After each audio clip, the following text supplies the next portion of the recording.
والآخرين حبيبنا وحبيب إله العالمين إمام المرسلين وخاتم النبيين أبي القاسم المصطفى محمد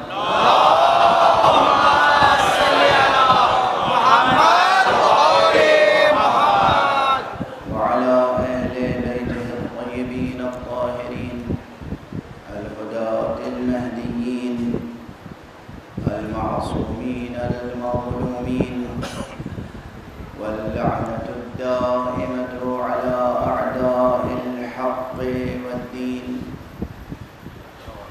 أما بعد فقد قال الله تعالى عز اسمه في محكم كتابه ومتقن خطابه بسم الله الرحمن الرحيم الله نور السماوات والأرض مثل نوره كمشكاة فيها مصباح المصباح في زجاجة الزجاجة كأنها كوكب دري يوقد من شجرة مباركة زيتونة لا شرقية ولا غربية يكاد زيتها يضيء ولو لم تمسسه نار نور على نور صدق الله العلي العظيم. اللهم صل على محمد وآل محمد. ایک اور بلند تر صلوات.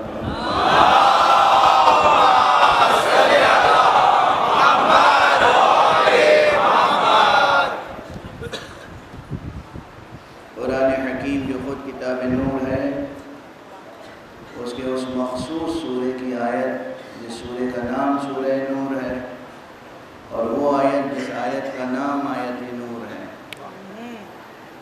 اور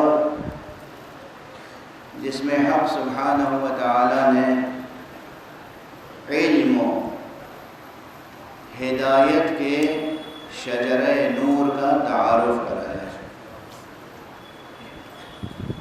علم و ہدایت. علم خود نور ہے، ہدایت خود نور ہے. مجازن ہی نہیں، حقیقتاً نور ہے. کبھی یہ ہوتا ہے کسی چیز کو مجازن یعنی ایک تشبیہ کے طور پر سملی کے انداز میں یا میٹافوریکل ایکسپریشن میں وہ جو فیگرس اور اسپیچ ہیں، جو صنائع ہیں، بدائع ہیں، جنہیں بہت ٹیکنیکل لٹریری ٹرمینالوجی میں محسنات لفظیہ اور محسنات معنویہ کہتے ہیں. جو ادب و بلاغت کی کتابوں میں یہ باتیں ہیں. لیکن بہت مشکل لفظیں میں کہتا ہوں، پھر ہر لفظ کو آسان بنا دیتا ہوں، تو ہر لفظ کی طرف توجہ کیا کیجیے. ایسا نہ ہو کہ مشکل لفظ سنی تو بس وہیں ٹھٹک کے رہ گئے، آگے بھی سن لیا کیجیے. کہتا اس لیے ہوں تاکہ یہ الفاظ اس منبر سے آپ کے پردہ سماعت تک پہنچتے رہیں اور آپ کے دل و دماغ میں نقش ہو جائیں. منبر حسینی اور مجلس حسینی کے فیوز و برکات تو بے شمار ہیں، لیکن اس میں سب سے سامنے کی جو خیرات بڑھتی ہے یہاں سے وہ تہذیب سخن کی خیرات.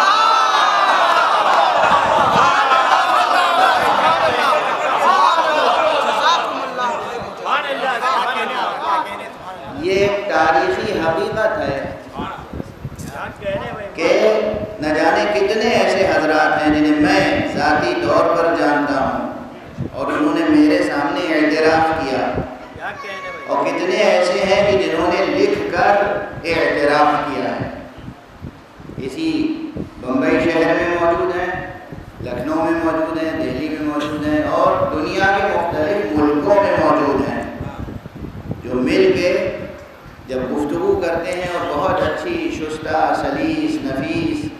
فصیح، بلیغ، مؤثر، دلنشین، جاذب توجہ اردو بولتے ہیں، اور ہم پوچھتے ہیں آپ نے اردو کہاں سے سیکھی؟ تو فخر سے کہتے ہیں ہم نے تو آقا حسین کی مجلسوں سے سیکھا۔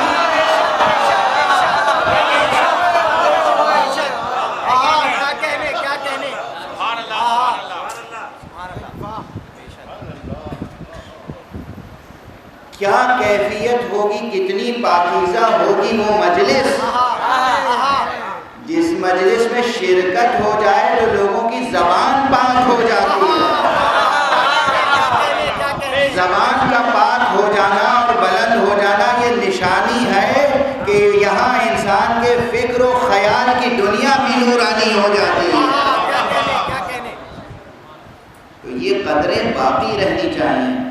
روزانہ یہ ضد نہ کیا کیجئے کہ مولانا آسان زبان بولیے۔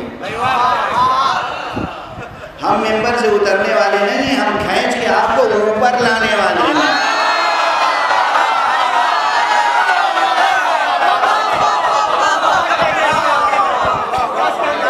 ڈائری لے کے بیٹھیے، پین لے کے بیٹھیے، قلم لے کے بیٹھیے، قلم ہمیشہ ساتھ رکھا کیجئے۔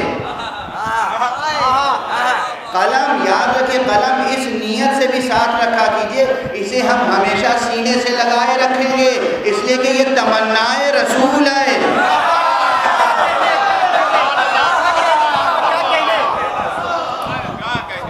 رسول نے آخری وقت ایک چیز مانگی تھی،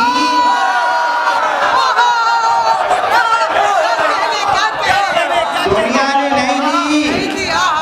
ہم ہر وقت قلم ساتھ رکھیں تاکہ رسول کی یاد بھی باقی رہے، یا رسول کا غم بھی تازہ رہے۔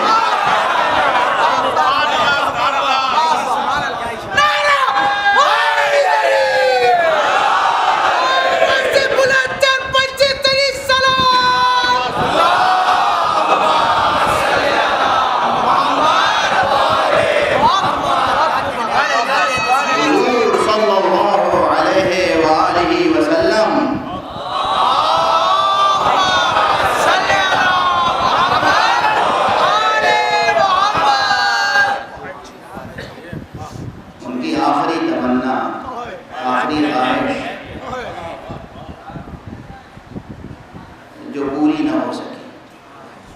ذرا سوچیے گا، آپ توجہ سے سن رہے ہیں، میں تو کبھی کبھی بلکہ اکثر راتوں میں، تنہائیوں میں یہ روایتیں پڑھ کے گریہ کرتا ہوں، دل امڑ جاتا ہے۔ شہنشاہ کائنات، امام المرسلین، خاتم النبیین، محبوب الہی، وہ محبوب الہی جس سے محبت کرنے والے بھی محبوب الہی بن جاتے ہیں۔ کیا یہ سب صرف شاعری اور ذاکری اور خطابت ہے؟ ہر لفظ سچا ہے نا؟ صداقت کی ترازو میں تلے ہوئے الفاظ ہیں نا؟ یہ کوئی لفاظی ہے؟ وہ رسول جو خاتم النبیین ہے، جو امام المرسلین ہے، جو رحمت للعالمین ہے، جو معلم انسانیت ہے، جس کے صدقے میں انسانوں کو اور کلمہ گویوں کو دنیا بھی ملی، آخرت بھی۔ اور وہ رسول آخری وقت میں بیماری کی کیفیت میں ایک چیز طلب کرے اور نہ ملے، کیا یہ غم بھلا دیا جائے گا؟ کبھی کبھی پورے تاریخی قضیوں کا محاکمہ کسی ایک نقطے سے ہو جاتا ہے۔ تاریخی اختلافات ہوتے ہیں ایک نقطے سے، تو قلم سے محبت کیجیے، قلم سے عشق کیجیے، قلم کو ہمیشہ سینے سے لگائے رکھیے۔ اور ایک بات اور عرض کروں، اس آسمان کے نیچے اور اس زمین کے اوپر اللہ کی اس انسان کے اوپر سب سے بڑی نعمت کا نام معصومین کے وجود کے بعد یہ قلم ہے، قلم۔ سورہ اقرا پڑھ لیجئے. سورہ اقرا میں قلم کا کس انداز سے تذکرہ ہوا ہے؟ اور یہ قلم جو ظاہری ہے یہ تو بس ظاہری قلم ہے، اس کا بھی احترام سکھایا ہے حدیث میں، تاکید ہے قلم کا احترام کرو. وہ پرانے زمانے میں کلک کے قلم ہوتے تھے نا، سیٹھے کا تختی پہ لکھنے والا قلم، تو اسے تراشتے تھے، اس کے تراشے زمین پہ گر جاتے ہیں. حدیث میں ہے وہ تراشے زمین پہ نہ گرنے دو، اسے اٹھا کے احترام سے دفن کرو، یا کہیں ایسی جگہ رکھو جہاں تمہارے پیروں کے نیچے نہ آئے. قلم کا احترام سکھایا گیا، کیوں؟ چونکہ وہ وسیلہ کسب علم ہے. کیا ہے؟ علم حاصل کرنے کا ایک ظاہری ذریعہ ہے قلم. چونکہ علم حاصل کرنے کا ایک ظاہری مادی ذریعہ ہے قلم، تو اس کی یہ عزت سکھائی. تو جو باب شہر علم ہوگا اس کی کیا عزت ہوگی، جو شہر علم ہوگا اس کی کیا عظمت.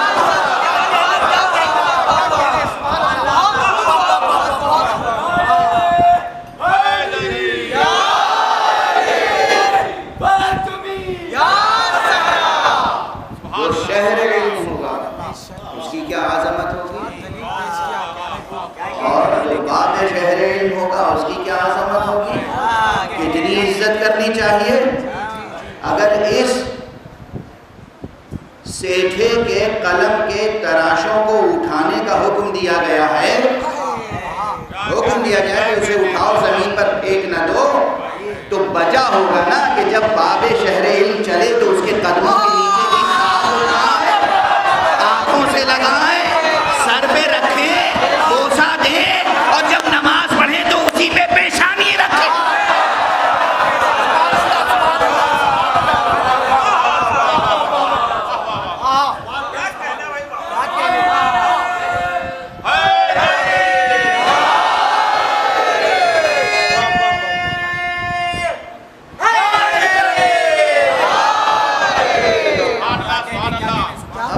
یہ سب تو وہ برجستہ جملے ہیں جو فوراً آپ کو مخاطب کرتے وقت اور آپ کو مخاطب کرتے وقت زبان پر جاری ہوتے چلے جاتے ہیں، کہتا چلا جاتا ہوں.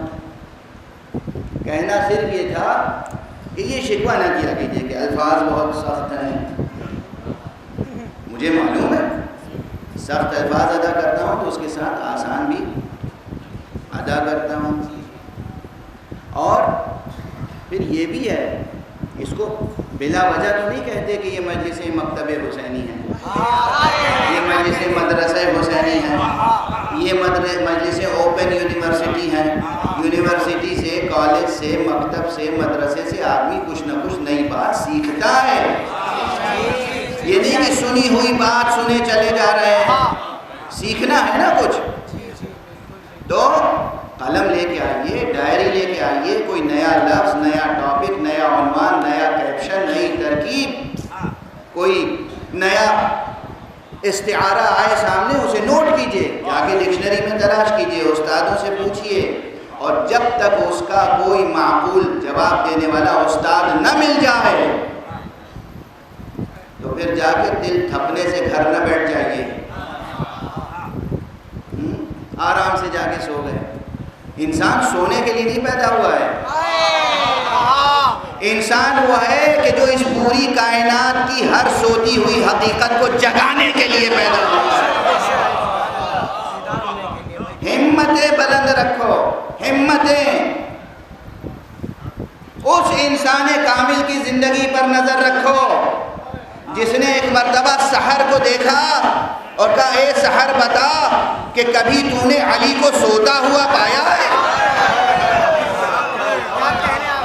شاید اسی منبر سے میں نے عرض کیا تھا، یعنی علی ابن ابی طالب اس زندہ بیدار کا نام ہے جو سحر کو جگاتا تھا، سحر اس کو نہیں جگاتی.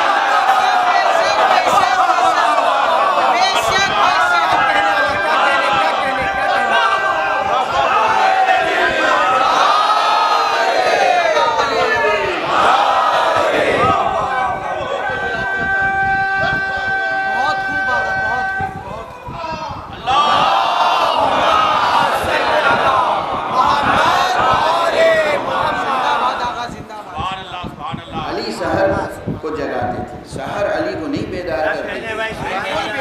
اور دوسرے مقام پر ایک جملہ اور ہے، حضرت نے، حالانکہ مصائب کے ذہن میں آتا ہے لیکن آپ کو آج سنا کے آگے بڑھوں، ایک تسلسل سے ذہن میں مضمون آ رہا ہے تو عرض کرتا جا رہا ہوں۔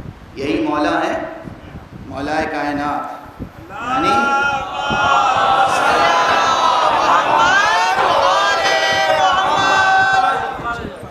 یعنی آقا حسین کے بابا، یہی مولا علی ہیں۔ سر شگافتہ ہو چکا ہے، ضربت لگ چکی ہے، مسجد سے جب گلیم میں لایا گیا ہے گھر پر تو بس چند لمحوں کے بعد کہا کہ سب لوگ ہٹ جاؤ، مجھے تنہا چھوڑ دو اور مجھے گھر کے محراب عبادت میں تنہا چھوڑ دو۔ اور اس وقت تک مشغول ذکر و تسبیح و تحلیل و تمجید الہی کرتے رہے جب تک سورج نکل نہیں آیا۔ اور جب اس روز سورج نکل رہا تھا تو پھر علی نے سورج سے پوچھا، اے سورج بتا کبھی تو نے علی کو سوتا ہوا پایا؟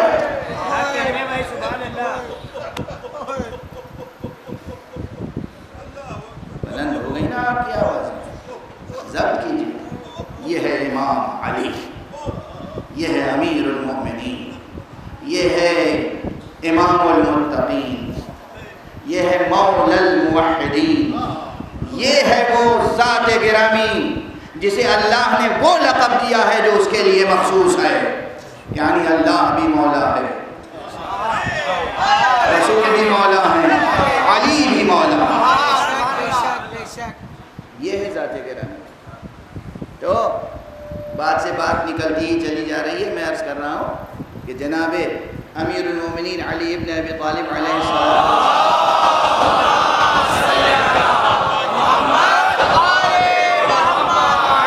کا وجود مبارک اور خود حضور علیہ السلام کا وجود مجازات قرآنی کی تعویلات اہل بیت کے ضمن میں یہ بات آتی ہے کہ نور کا قلم جسے کہتے ہیں وہ دراصل کنیت ہے محمد مصطفیٰ صلی اللہ علیہ وسلم۔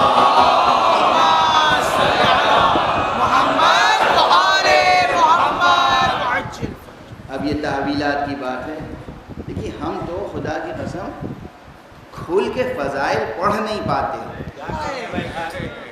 ورنہ لوگوں کا سنبھالنا مشکل ہو جائے گا۔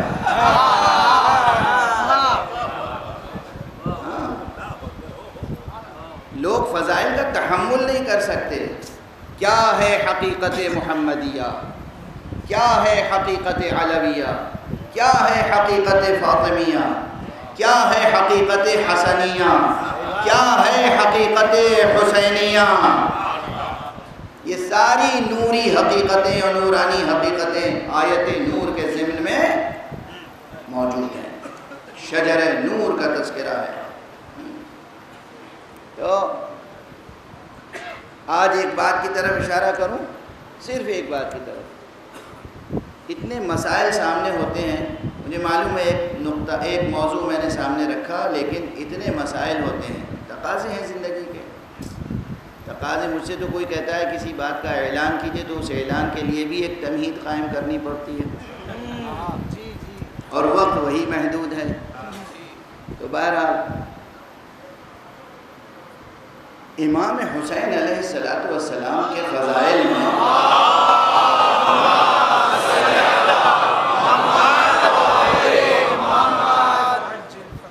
جہاں اور باتیں ہیں، بات صرف یہی سامنے رکھیے، کتنی بڑی فضیلت ہے، کتنی بڑی خصوصیت ہے۔ عام نقطہ نظر سے جو واقعی ان کی بڑی فضیلتیں ہیں وہ تو میں بیان ہی نہیں کر سکتا۔ عام نقطہ نظر سے انسانی افق ذہن کو سامنے رکھ کر کتنی بڑی فضیلت ہے۔ یہ نسل انسانی کا سلسلہ کب سے ہے، کب سے ہے؟ اگر یہ عام تاریخیں تسلیم کر لیں ہم جو مسلمان مورخین نے لکھی ہیں تو حضرت آدم علی نبینا وعلیہ الصلوۃ والسلام سے لے کر اور حضرت آدم سے لے کر ہمارے پیغمبر خاتم صلی اللہ علیہ وآلہ وسلم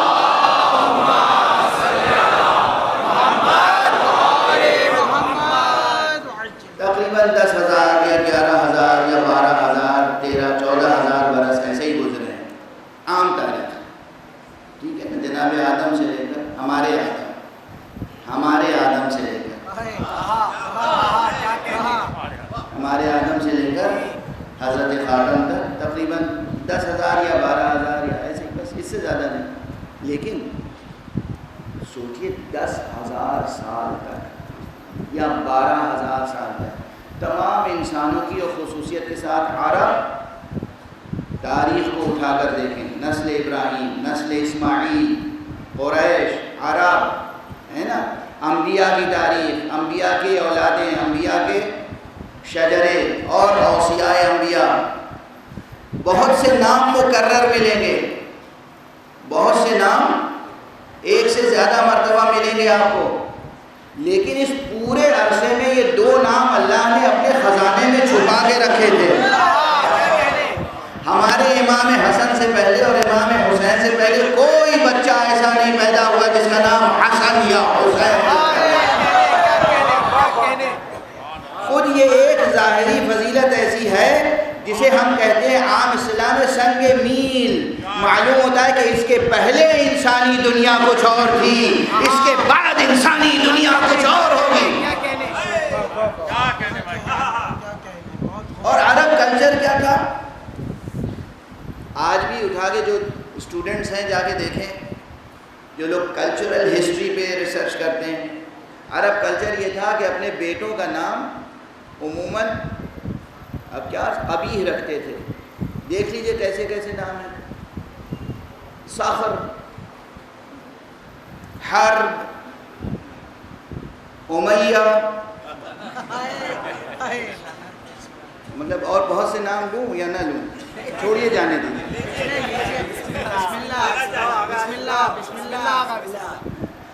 یعنی عربی نام آپ دیکھیں گے تو ہر نام کے معنی میں آپ سوچیں گے کہ ہاں یہ کیا ہے.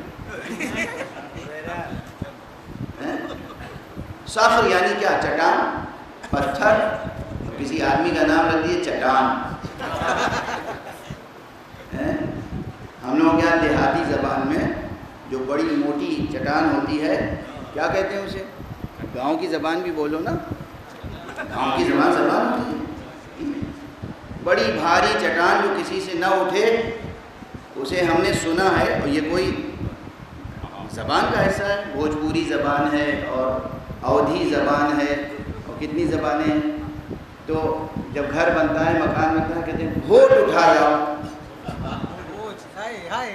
اب کسی انسان کا نام رکھ دیجیے،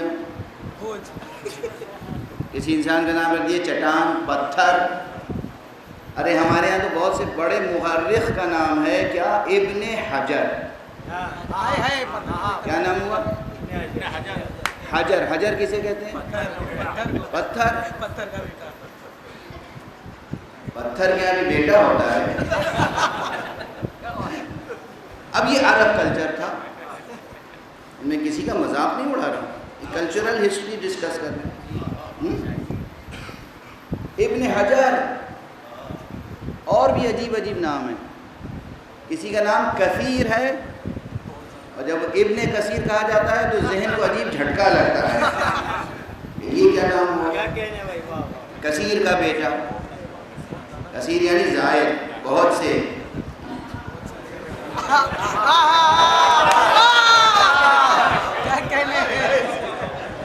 کلچر خود دیکھیے نا، کلچر کیسا کلچر. ابن درید نے ایک کتاب لکھی ہے علم اشتقاق میں، اور بہت سے اور حضرات نے بھی اس روایت کو نقل کیا، ادبی روایت. پوچھنے والے نے پوچھا کہ بھائی تم عربوں میں یہ کیا رسم ہے؟ غلاموں کے نام بہت اچھے رکھتے ہو، دلاویز، سننے میں اچھا لگتا ہے، بولنے میں اچھا لگتا ہے، پکارنے میں اچھا لگتا ہے، اور بیٹوں کے نام ایسے رکھتے ہو، کتا، بلی، کتے کا بچہ. اب میں ترجمہ سنا رہا ہوں، اصل لفظ نہیں سنا رہا ہوں. ڈکشنری میں ڈھونڈیے گا جا کے. اژدہا، پتھر، چٹان، یہ سب کیا ہے؟ بیٹوں کے نام ایسے رکھتے ہو اور غلاموں کے نام اچھے اچھے رکھتے ہو. یہ عرب کلچر تھا کون سا؟ جاہلیت والا.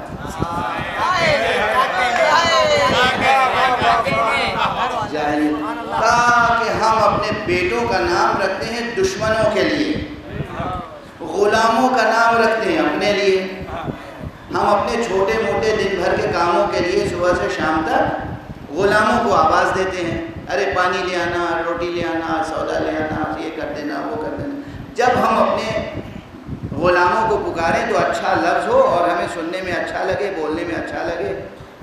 بیٹوں کا نام رکھتے ہیں دشمنوں کو خاطر میں رکھ کر کہ دشمن اگر ہمارے بیٹا کا نام لے تو اس کے لیے ایک مکروہ نام سامنے آئے. مکروہ نام کیا بات ہے؟ کریم, مکروہ, درشت, خوش, کھردرا. کیا کہوں, کیسے میں اس جاہلیت کی ذہنیت اور تہذیب کو کن لفظوں میں سمجھاؤں. یہ سب کتابوں میں درج ہے.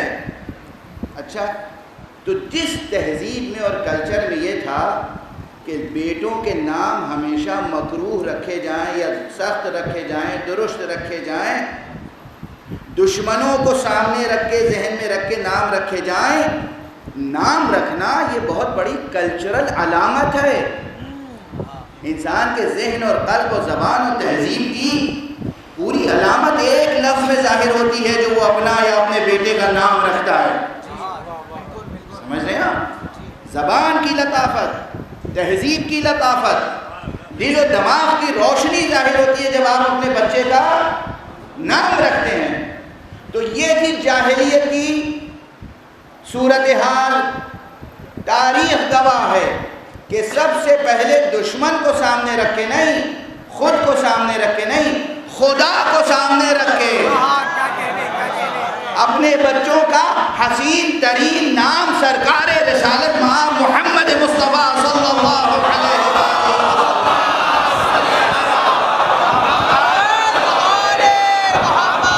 نے رکھا اور بأمر الہی رکھا, خدا کے حکم سے رکھا, خدا کا بتایا ہوا نام رکھا.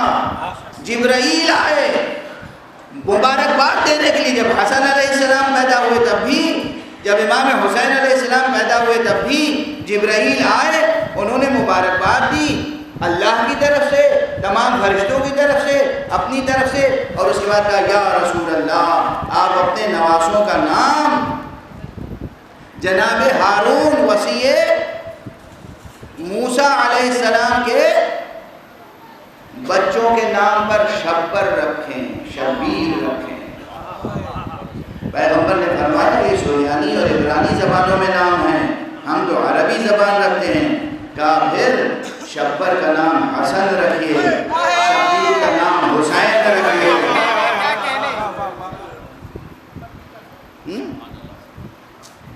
آپ سمجھ رہے, صرف ایک نام کے حوالے سے, یہ نام نہیں ہے. آدم سے لے کے قیامت تک تاریخ انسانی دو حصوں میں بانٹی ہے. پہلے کیا تہذیب و تصور تھا, اب کیا تہذیب و تصور ہے. اب ہر شخص چاہتا ہے کہ اس کے بچے کا نام اچھا رکھا جائے, ہر شخص چاہتا ہے اس کے بچے کا نام خوبصورت رکھا جائے, ہر شخص چاہتا ہے اس کے بچے کا نام بامعنی رکھا جائے, جاذب توجہ, جاذب سماعت, سننے میں, بولنے میں, لکھنے میں ہر طرح اچھا معلوم ہو. یہ مسئلہ صرف دینی اور اسلامی نہیں ہے, اس کے معنی ہے کہ محمد مصطفیٰ صلی اللہ علیہ وآلہ وسلم نے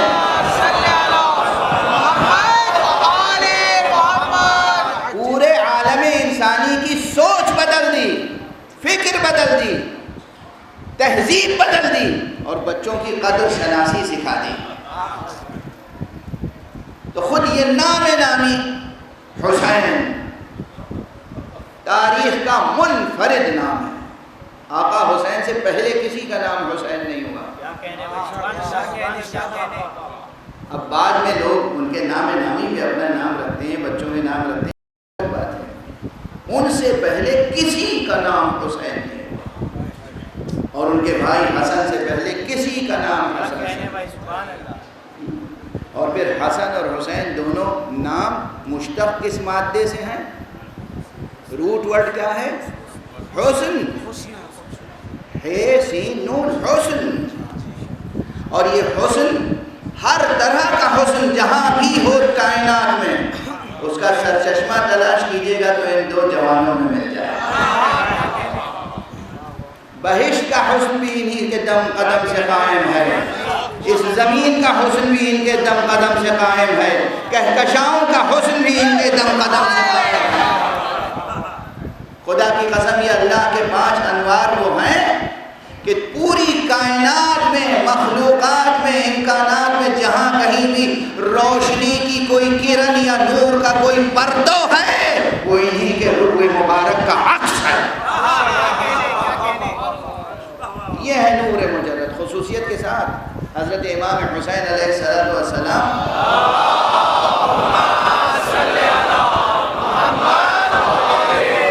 کے تذکروں میں یہ تذکرہ ملتا ہے۔ مولانا جامی مشہور صوفی، مشہور تذکرہ نگار، مشہور نعت نگار، مشہور روحانی بزرگ مسلمان تہذیب و ثقافت کے مولانا عبد الرحمن جامی نے لکھا ہے کہ امام حسین کی پیشانی پر اور آپ کے رخسار پر ایسا نور ہوتا تھا کہ آپ جہاں بیٹھ جاتے تھے کتنا ہی اندھیرا ہو وہ جگہ روشن ہو جاتا۔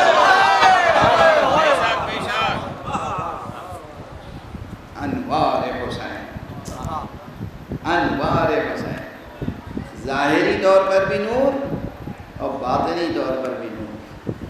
انوار حسین اور اقدار حسین، ویلیوز، اقدار، آپ کی ذات گرامی سے جو ہدایت کے چشمے پھوٹے، جو لوگوں کو گائیڈنس ملی، ہدایت ملی، علم ملا، عرفان ملا، اس کی تو کوئی انتہا ہی نہیں ہے۔ قبل اس کے کہ میں علمی نکات کی طرف اشارہ کروں جس کا آج شاید موقع نہ ملے، اب روز مرہ کی زندگی سے متعلق 1-2 روایتیں عرض کر دوں۔ ایک صلوات پڑھیے محمد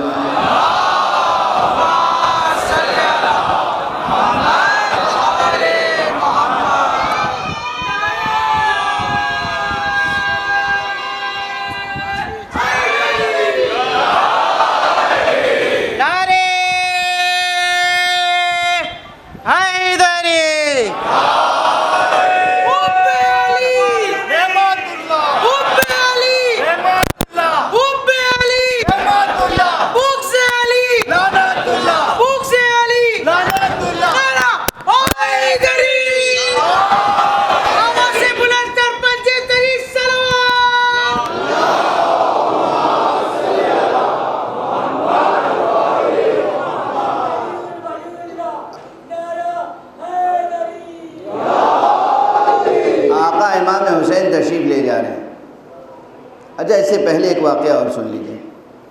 بیٹے کس کے ہیں؟ بیٹے کس کے ہیں؟ مولا علی کے بچپن کا واقعہ سناؤں آپ کو؟ شاید یہ واقعہ زیادہ ذکر نہیں ہوتا۔ مولا علی کا جب ظاہری بچپن کا زمانہ تھا تو اکثر اپنی مادر گرامی حضرت فاطمہ بنت اسد سے کہتے تھے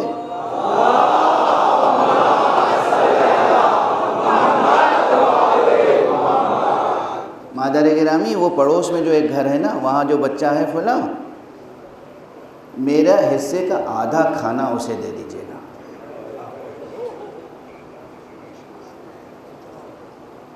بیوی کہتی تھی میں پہلے سب گھروں میں بھیج چکی ہوں، نہیں مگر میں چاہتا ہوں کہ میرے حصے کا آدھا کھانا اسے دیا جائے۔ آپ دیتی تھی، یہ جا کے دے کے آتے تھے ان غریب بھوکے نادار بچوں کو، اور واپس آ کے دیکھتے تھے کہ پلیٹ پھر لبریز ہے، پورا حصہ رکھا ہے، ماں نے پھر پیٹ بھر کے کھانے کے لیے دے دیا۔ کہا نہیں مادر گرامی نہیں، میں آدھا دے چکا ہوں، اب میں پورا حصہ نہیں لوں گا، آدھا ہی لوں گا۔ مزاج پہچان رہے ہیں؟ یہ اہل بیت کون اہل بیت ہیں؟ یہ شجر نور کے افراد کون ہیں؟ انسانیت پر کیا کیا احسان ہے ان کا، یاد رہے گا یہ واقعہ۔ اس امیر المومنین، اس امام المتقین، اس ابو المساکین، مسکینوں اور یتیموں کے والی و وارث علی کے بیٹے ہیں حسین۔ تو تو آقا حسین کی روش کیا ہے؟ وہ بھی وہی ہے. آقا حسن کی بھی روش وہی تھی، ان کی بھی روش وہی ہے.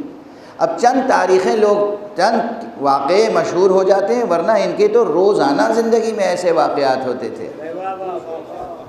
گھر سے نکلے، تشریف لے جا رہے ہیں، اور راستے میں جیسے آج کل آپ کیا کہتے ہیں، فٹ پاتھ، اور جو لوگ فٹ پاتھ پہ سوتے ہیں ان کا درد کسی کو نہیں محسوس ہوتا، حالانکہ وہ مزدور ہوتے ہیں جن کے ہاتھ کے ہنر سے آپ کے گھر بنتے ہیں اور روشن ہوتے ہیں.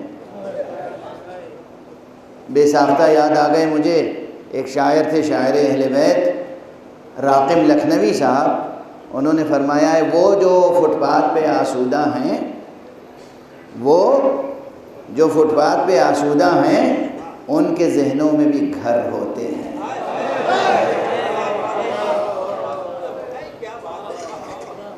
وہ جو فٹ پاتھ پہ آسودہ ہیں ان کے ذہنوں میں بھی گھر ہوتے ہیں. بہرحال ان کی کون قدر کرتا ہے؟ ماشاءاللہ جس کے پاس جتنا زیادہ روپیہ پیسہ ہو جاتا ہے وہ اتنی ہی اونچی گاڑی پہ بیٹھ کے زنگ سے نکل جاتا ہے. کون رک کے دیکھتا ہے؟ کون ٹھہر کے کسی کو دیکھتا ہے کیا کھا رہا ہے، کیسے کھا رہا ہے؟ آقا حسین اپنے فرس پر ہیں، گھوڑے پر چلے جا رہے ہیں، دیکھا کہ کچھ حبشی جوان، حبشی سیاہ غلام، سلیبس، یہ بیٹھے ہوئے سوکھی روٹی کھا رہے ہیں. اور ان میں سے ایک نے کہا، ابو عبداللہ ہمارے پاس یہی میسر ہے، آئیے آپ ہمارے ساتھ بھی کھانا کھا لیجیے. آقا نے فوراً گھوڑا روکا، اتر آئے، وہیں زمین پر ان کے ساتھ بیٹھ گئے. حسین حسین حسین، شفقت کے ساتھ، محبت کے ساتھ بیٹھے اور تھوڑا سا جو بھی اس سوکھی روٹی سے کھایا. اور جب دیکھا کہ سب کھا چکے، کہا دیکھو بھائی تم نے ہمیں دعوت دی، ہم نے تمہاری دعوت قبول کی، اب میں دعوت دے رہا ہوں، سب لوگ چلو میرے ساتھ.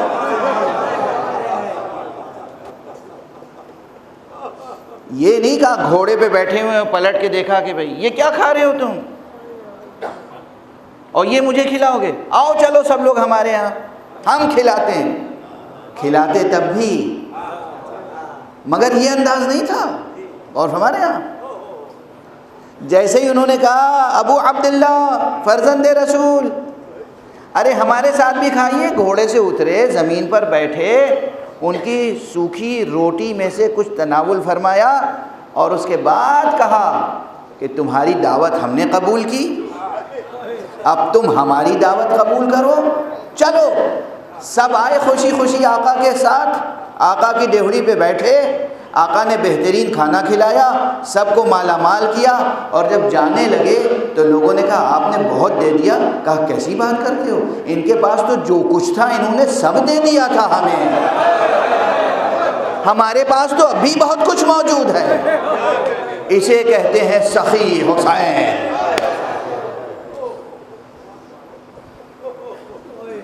پہچانا حسین؟ کون ہے حسین؟ سیرت، سیرت، کردار، نمونہ عمل. کیا مقام طہارت ہے، کیا مقام عظمت ہے، کیا نور کے پیکر ہیں یہ. میں عرض کر چکا ہوں فردوس کے مالک ہیں، عرش نشیں ہیں، افلاک نشیں ہیں. اور کس طرح غریب فقیر غلاموں کے ساتھ بیٹھ گئے، خاک پر تناول فرمایا اور کس طرح انہیں نوازا. ایک واقعہ اور سن لیجئے. میں محسوس کر رہا ہوں آپ کی آنکھوں میں آنسو آ رہے ہیں، اور میں یہی چاہتا ہوں صبر سے سنیں، صبر سے سنیں. شور واہ واہ کا، سبحان اللہ کا اپنی جگہ، اس کا اپنا ایک حسن ہے. یہ سنیں، آنکھوں سے آنسو بہیں تو اسے ضبط کریں، دل کو گداز کریں. دل سخت ہو گئے نا، ان دلوں کو نرم بنائیں، گداز بنائیں. ایسا دل کو وسیع کریں کہ ساری انسانیت کی سمائی ہو اس میں. ہر انسان کی قدر شناسی سیکھیں، غرور اور تکبر کو نکالیں، دل پاک کریں، دل کو روشن کریں۔ کس ذکر سے؟ نور خدا حسین، آفتاب امامت حسین، ماہتاب ولایت حسین، وہ حسین جس کے لیے رسول نے کہا ہے حسین منی وانا من حسین، وہ حسین جس کے لیے رسول نے کہا ہے۔ میں اکثر یہ حدیثیں ہی سناتا ہوں، کیوں؟ اس لیے کہ یہ سادہ سے جملے وہ ہیں جو آپ کو یاد ہیں، یاد ہو سکتے ہیں نئی نسل کو، بچوں کو، اور پھر یہ وہ ہیں جو چیلنج ہے پورے عالم اسلام میں۔ کوئی ایسا نہیں ہے جو کہے یہ حدیث آپ نے کمزور یا ضعیف یا غلط سنا دی۔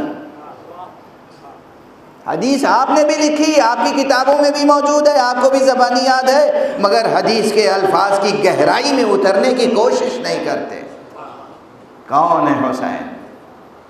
دوسرا واقعہ اسی طرح سن لیں۔ آقا تشریف لے جا رہے ہیں، دیکھا ایک جگہ، وہی کہوں فٹ پاتھ کنارے، راستے کے کنارے ایک حبشی غلام بیٹھا ہوا ہے، مہموم، محزون، غمزدہ، فکر مند، اور اس کے ہاتھ میں روٹی کا ایک سوکھا ٹکڑا ہے۔ اس کے سامنے اب یہ لفظ استعمال کر چکا ہوں اور بہرحال زبان کا لفظ ہے، ایک کتا بیٹھا ہوا ہے، بھوکا پیاسا کتا۔ وہ کتا اسے دیکھ رہا ہے، جانور، اور یہ اس کو دیکھ رہا ہے، دونوں ایک دوسرے کی آنکھوں میں آنکھیں ڈال کے دیکھ رہے ہیں، اور یہ اس روٹی میں سے ایک ٹکڑا اسے کھلاتا ہے اور ایک ٹکڑا خود کھاتا ہے، ایک ٹکڑا اسے کھلاتا ہے، ایک ٹکڑا خود کھاتا ہے۔ کیا منظر تھا! آقا نے گھوڑا روکا، وہیں کھڑے ہو گئے، گھوڑے سے اترے۔ دیکھو نیکیوں کی قدر شناسی، آقا حسین کا تذکرہ، کیا سکھ گھوڑے سے اتر آئے، اس کے پاس آئے، تم کس محبت سے اس کتے کو کھلا رہے ہو؟ کہا ابو عبداللہ، آپ نے دیکھ لیا، فرزند رسول، اصل میں یہ جس نگاہ سے مجھے دیکھ رہا تھا مجھے یہ بھوکا معلوم ہو رہا تھا، میری غیرت نے یہ پسند نہیں کیا کہ میں کھا لوں اس کے سامنے روٹی بیٹھ کر اور اس کو میں نہ کھلاؤں، تو میں نے اسے بھی کھلایا برابر سے، جتنی روٹی تھی ایک نے والا اسے کھلاتا تھا ایک نے۔ آپ نے کہا کہ تو کس کا غلام ہے؟ نام پوچھا، اس کے آقا تک پہنچے، کہا یہ غلام میں خریدنا چاہتا ہوں۔ کہا یا ابن رسول اللہ، یہ آپ کے لیے میں ایسے ہی دے دیتا ہوں۔ کہا نہیں میں خریدنا چاہتا ہوں۔ کہا اس میں مسئلہ یہ ہے کہ یہ غلام ایسا ہے کہ جو میری یہ پراپرٹی ہے، یہ باغ ہے، اس باغ کی رکھوالی یہ غلام کرتا ہے۔ کہا باغ بھی خرید لوں گا تجھ سے۔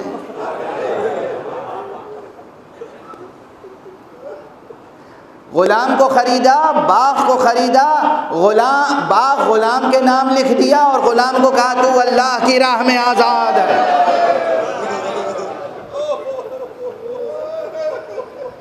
یاد رہے گا یہ واقعہ حسین کا، سخی حسین، مولا حسین، مولا ابن مولا حسین، رحمت عالم کا بیٹا حسین۔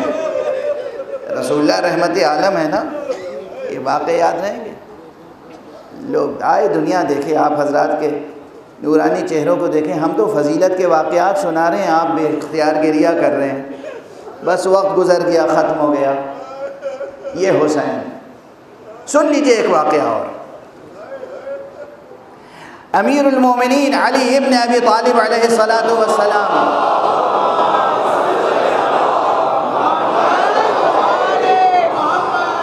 کی حیات طیبہ میں، آپ کی زندگی میں، کوفے میں، جس وقت آپ کی ظاہری خلافت کا زمانہ تھا، کوفے میں قحط پڑا، قحط سالی، بارش نہیں ہوئی۔ لوگ آئے، یا امیر المومنین، بارش نہیں ہوئی، قحط سالی ہے، زراعت نہیں ہوئی، باغوں میں پھل نہیں آئے۔ آپ نے کہا اچھا، آپ نے آقا حسین کو بلایا، کہا حسین ذرا دعا تو کرو بارش کے لیے.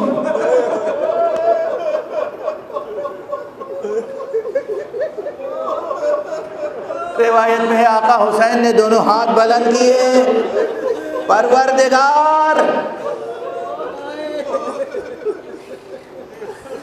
اللہم معطی الخیرات منزل البرکات اسقنا ارسل علینا السماء مدرارا واسقنا غیثا غدقا. دعا فرمائی پروردگار ہمیں پانی سے سیراب کر دے. آقا کی دعا ختم نہیں ہوئی تھی،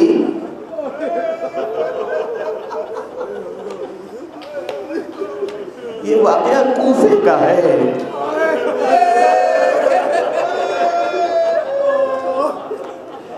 یہ واقعہ کوفے کا ہے.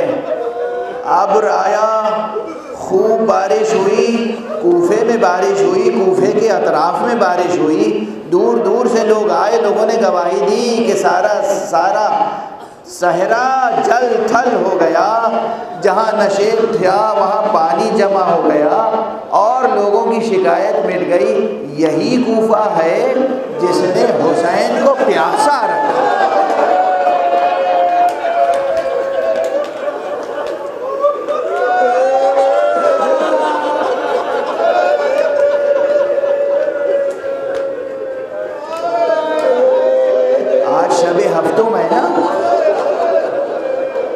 تاریخ میں یہی ہے نا کہ 7ویں محرم سے پانی بند ہو گیا.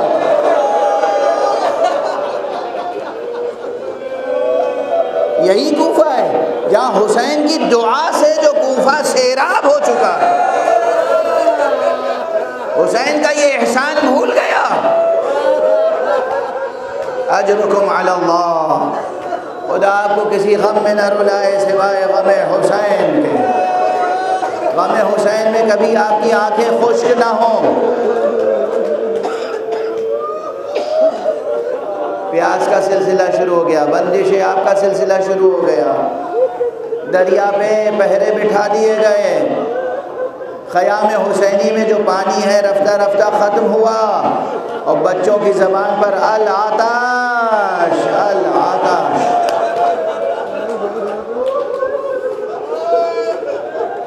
اب چند شبیں رہ گئی ہیں، اب رونے میں بخل سے کام نہ لیجیے.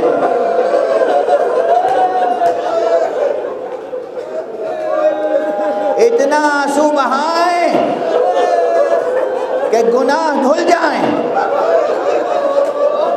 اتنا آنسو بہائیں کہ دل کی زمین زرخیز ہو جائے، اتنا آنسو بہائیں کہ جنت کے باغ لہلہا اٹھیں.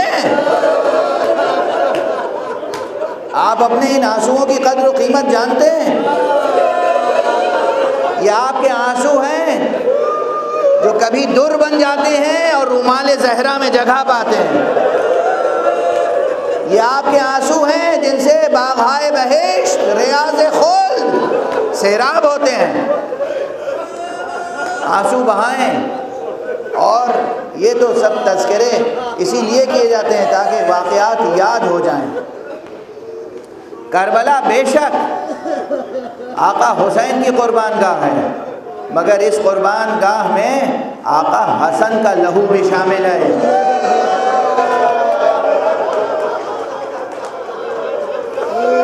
آج ذرا مختلف طریقے سے میں مسائل پڑھوں گا. عموماً ایک شہادت پڑھ دی جاتی ہے، نہیں، یاد رکھیں، پڑھیں، دیکھیں. آقا حسن کے 5 بچے، 5 بیٹے کربلا میں موجود تھے. آقا حسن ان 5 کے 5 نے جنگ کی، حصہ لیا جنگ میں، جہاد میں، اور 3 بچے قربان ہو گئے. 3 بچے قربان ہو گئے. یہ قربانیاں وہ ہیں سادہ، صرف سادہ تاریخی بیان عرض کر رہا ہوں. کوئی اس میں عبارت آرائی نہیں ہے، کوئی زیب داستان کے لیے اضافہ نہیں ہے. صرف تاریخ، صرف تاریخ، کوئی شاعرانہ بیان نہیں ہے، کوئی خطیبانہ بیان نہیں ہے، صرف تاریخ کے جملے تاکہ یاد رہیں، اور یاد ہیں آپ کو، میں تو صرف یاد دہانی ہوتی ہے ممبر سے مصائب میں، اور کیا ہو سکتا ہے۔ آقا حسن کے 3 بیٹے آقا حسین پہ قربان ہو گئے۔ جب آقا امام حسن کی شہادت ہو رہی تھی، وفات ہو رہی تھی، آقا حسن نے جو وصیتیں کی تھیں امام حسین سے، کہا تھا بھیا حسین میرے بعد ظاہر ہے میں امام وقت ہوں، اب تم امام وقت ہو، یہ کائنات تمہارے حوالے، یہ اسلام تمہارے حوالے، یہ امت تمہارے حوالے، اور اس کے بعد کیا کہا، یہ میرا کنبہ بھی تمہارے حوالے۔ یہ جو میرے بچے آج یتیم ہو رہے ہیں بھیا حسین، انہیں بیٹوں کی طرح تم ہی پالنا۔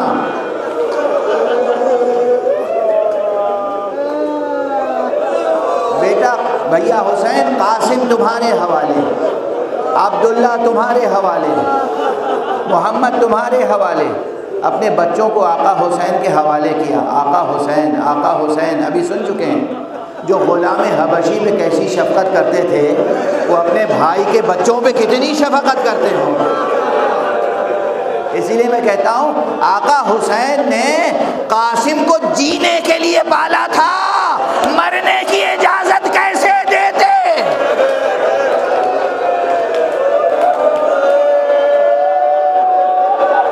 جینے کے لیے پالا تھا، جینے کے لیے پالا تھا، مرنے کی اجازت کیسے دیتے؟ اس لیے جناب قاسم کا عمر کی عمر کتنی ہے؟ 13 برس۔ عبداللہ اصغر کی عمر کتنی ہے؟ 11 برس۔ دونوں بچوں کا، بس آج دونوں بچوں کی شہادت کی طرف اشارہ کر دوں، صرف شہادت تو نہیں پڑھ پاؤں گا، اشارہ کر دوں۔ ایک جناب قاسم ہیں اور ایک ان سے بھی چھوٹے ہیں، جناب عبداللہ اصغر۔ عبداللہ اصغر دونوں بچوں نے کس طرح آقا حسین پر جان دی ہے۔ جناب قاسم تو آپ سنتے رہتے ہیں، شب بھر ماں نے آراستہ کیا، سجایا، کیونکہ قاسم کا حسن بے نظیر تھا۔ کیسا تھا؟ بس ایک جملہ آپ حضرات کا سنا ہوا ہے، اکثر کہتا ہوں، جب جناب قاسم نکلے ہیں خیمہ گاہ سے جنگ گاہ کی طرف گئے، تو دشمن فوج نے گواہی دی، ایک ایسا بچہ آیا جس کا چہرہ بدر کامل کی طرح تھا، 14ویں کی چاند کی طرح نورانی بچہ تھا۔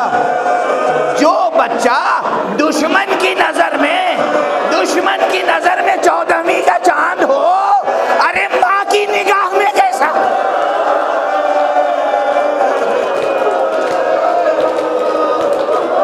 ماں کی نگاہ میں کیسا ہوگا؟ چچا کی نگاہ میں کیسا ہوگا؟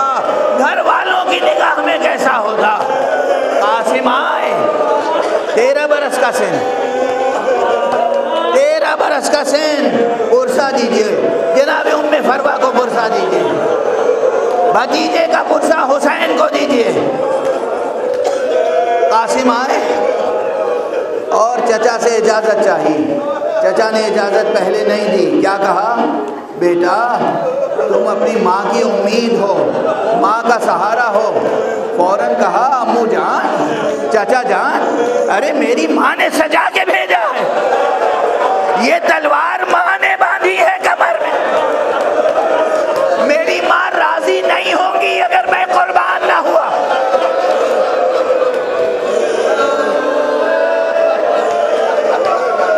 کئی مرتبہ قاسم نے التجا کی، اصرار کیا۔ اس کے بعد تاریخ میں ہے، مقاتل میں ہے، روایتوں میں ہے، آقا حسین نے ایک بھتیجے کو سینے سے لگایا، اتنا روئے کہ ادھر چچا غش کھا کے گرے، ادھر بھتیجا غش کھا کے گرے۔ قاسم کا جدا کرنا حسین کے لیے آسان نہیں تھا، آسان نہیں تھا۔ بالآخر بہت سی تفصیلات جو آپ سنتے رہتے ہیں مختلف ذاکروں سے، اسے میں ذکر نہیں کر رہا ہوں، وقت بھی نہیں ہے۔ جناب قاسم نے اجازت لے لی چچا سے، میدان میں گئے. انداز کیا ہے ذرا دیکھیے تو, معصومیت کا کیا عالم ہے, شجاعت کیسی ہے, بہادری کیسی ہے, دشمن سے بے پرواہی کیسی ہے, زندگی اور اس دنیا سے بے پرواہی کیسی ہے.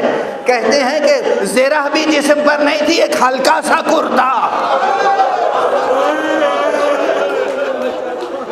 اور گھوڑے پر تشریف فرما ہوئے تو پاؤں رکاب تک نہیں پہنچتا تھا. دشمن نے دیکھا تو نالین کا تسمہ ٹوٹا ہوا تھا. جنگ کے لیے جا رہا ہے شہزادہ, جنگ کے لیے جا رہا ہے امام زادہ. اور بس اب تفصیل نہیں عرض کروں گا چونکہ دوسرے بھائی کا بھی تذکرہ میں کہہ چکا ہوں, کرنا ہے اس وقت. جناب قاسم گئے, بھرپور جنگ کی, بڑے بڑے نامی گرامی پہلوانوں کو تہہ تیغ کیا, مگر ہلکا کر کے امام حسن کے اس جان کو حالے میں لے کر ہر طرف سے جب شہید کرنے کی کوشش ہوئی اور ایک شقی روبرو آیا تو ایک مرتبہ ایسا گرز گراں سر مبارک پہ لگا, بچے سے قاسم سے گھوڑے پر ٹھہرا نہ گیا. زمین پر آتے آتے آواز دی, چچا جان مدد کو آئیے.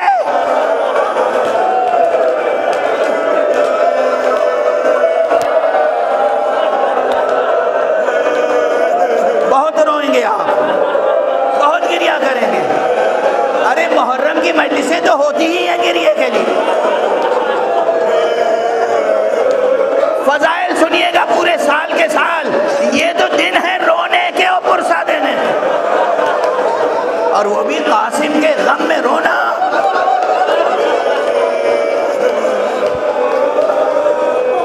سنیے, آقا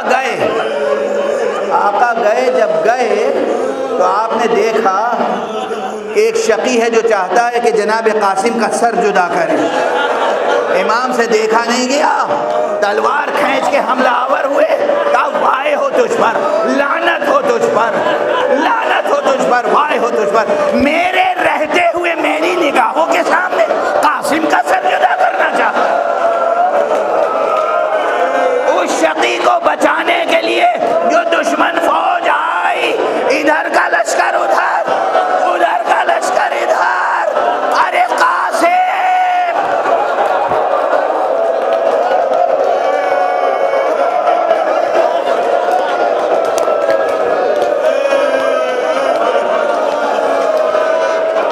آقا حسین کو ایک جملہ کہنا پڑا, ایک جملہ. کیا جملہ تھا؟ میرے بچے قاسم, مجھے شرمندگی ہے, میں شرمندہ ہوں کہ تم مدد کے لیے پکارو اور میں مدد بھی نہ کر پاؤں. اجرکم اللہ, خدا آپ کی زندگیوں میں برکت عطا فرمائے. آپ خوب پرسہ دے رہے ہیں. بس قاسم کے چھوٹے بھائی کا کارنامہ بھی سن لیجئے. یہ کارنامہ اس وقت ہے جب سب ختم ہو چکے ہیں, اصغر بھی شہید ہو چکے ہیں. آقا حسین جب گھوڑے سے زمین پر آئے, آقا حسین جب گھوڑے سے زمین پر آئے تو در خیمہ سے ایک بچہ نکلا 11 برس کا, اور اس نے دیکھا کہ کوئی شقی ہے جو چچا کے سر پہ گرز لگانا چاہتا. بچہ بڑھا اور اس نے آ کے اپنا سر چچا کے, اپنا ہاتھ چچا کے سر پہ رکھا اور کہا, او شقی, میرے رہتے ہوئے میرے چچا کو ذبح کرے. کیا بہادری ہے, کیا شجاعت ہے. ایک مرتبہ اس شقی نے تلوار لگائی, بچے کا ہاتھ کٹ گیا, بچہ بلکنے لگا. حسین نے سینے سے لگایا, ادھر حسین نے سینے سے لگایا, ہرملہ نے تیر کا نشانہ لیا.